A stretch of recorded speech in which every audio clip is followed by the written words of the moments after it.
नमस्कार. चला तर मग सुरुवात करूया. हो, नक्कीच. तर सगळ्यात आधी जो मुद्दा समोर येतोय तो म्हणजे घटस्फोट. आणि तो निर्णय कुटुंबाला, विशेषतः आईवडिलांना कसा सांगायचा याचं टेन्शन. जीवा, पार्थ, काव्या हे सगळे याच विचारात अडकलेले दिसतात. हो ना. आणि हे सांगणं किती किती भावनिकदृष्ट्या अवघड असेल त्यांच्यासाठी. अगदी. आणि जीवाला तर दुहेरी कसरत आहे. म्हणजे स्वतःचे आईवडील आणि सासरचे दोन्हीकडे तिलाच बोलायचंय. बरोबर.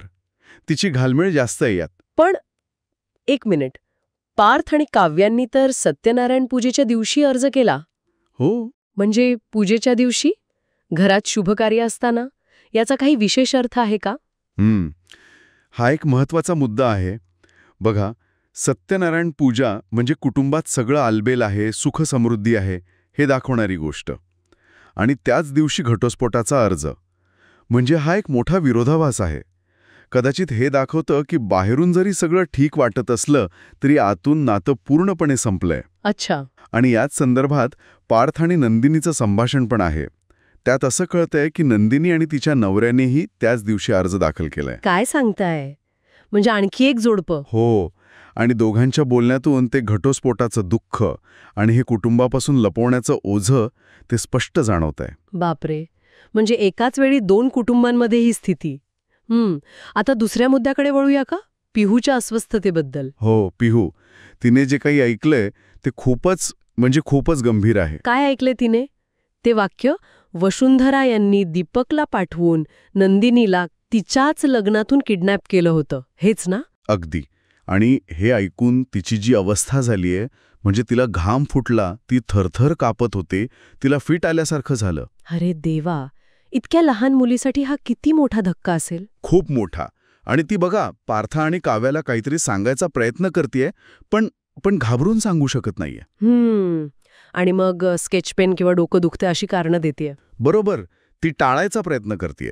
पण घरातल्याला कळलंय ना, म्हणजे माननी, आई, त्यांना वाटते की हिने नक्की काहीतरी ऐकलंय. हो, त्यांना तिच्या वागण्यातला बदल जाणवलाय. त्यांना काळजी वाटतेय की नक्की काय झालंय. इतक्या लहान मुलीवर एवढ्या मोठ्या रहस्याचं ओझं, काय परिणाम होत असेल तिच्या मनावर? परिणाम गंभीर असू शकतो.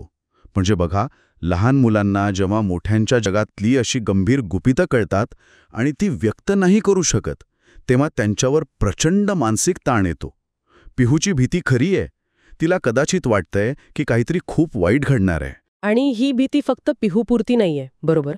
म्हणजे इतर ठिकाणी पण काहीतरी जुनी भीती डोकावते असं दिसतंय. अगदी. जसं की तो उजवा डोळा फडफडण्याचा उल्लेख आहे. हो. आणि त्याला लगेच अशुभ मानून दीपकची आठवण काढली जातेय. म्हणजे भूतकाळातल्या त्या धोक्याची. बरोबर. म्हणजे भूतकाळातले जे आघात आहेत, विशेषतः दीपक आणि त्याच्याशी संबंधित प्रकरण, ते अजूनही कुठेतरी कुटुंबाच्या मनात घर करून आहेत.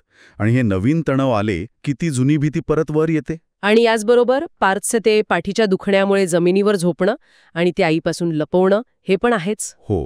ही गोष्ट वरवर छोटी वाटेल, पण घरात अशा प्रकारे गोष्टी लपवण्याची जी एक सवय किंवा मानसिकता तयार झालीय, त्याचं हे प्रतीक आहे. म्हणजे घटस्फोटाबद्दल लपवणं, पिहूचं रहस्य, जुनी भीती आणि हे पार्थचं गुपचूप झोपणं, हे सगळं कसं जोडलेलं आहे एकमेकांशी. हे सगळे धागे एकाच ठिकाणी येऊन मिळतात. तो म्हणजे कुटुंबात मोकळ्या संवादाचा अभाव आणि सत्य लपवण्याची प्रवृत्ती. प्रत्येक जण आपापल्या परीने काहीतरी लपवतोय. त्यामुळे गैरसमज वाढतायत, तणाव वाढतोय. म्हणजे बोलायला हवं पण बोललं जात नाहीये. अगदी. आणि त्यामुळे गोष्टी अधिक गुंतागुंतीच्या होत आहेत. खरंच खूप गुंतागुंतीची परिस्थिती दिसतेय. तर आपण आज जे बोललो त्यातले मुख्य मुद्दे कोणते? एक तर घटस्फोटाबद्दल सांगण्याचं ते दडपण. हो. दुसरं म्हणजे पिहूला कळलेलं ते धक्कादायक सत्य आणि त्यामुळे तिच्यावर आलेलं ते भावनिक आणि मानसिक ओझं.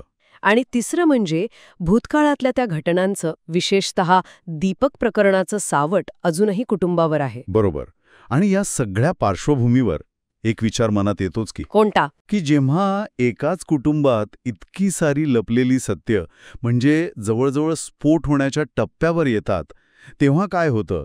आणि त्याहून महत्त्वाचं म्हणजे हा जो संवादाचा अभाव आहे, त्याचा परिणाम विशेषतः पिहूसारख्या लहान मुलांच्या मनावर किती खोलवर आणि कदाचित कायमचा होत असेल. हा विचार करण्यासारखा मुद्दा आहे खरंच.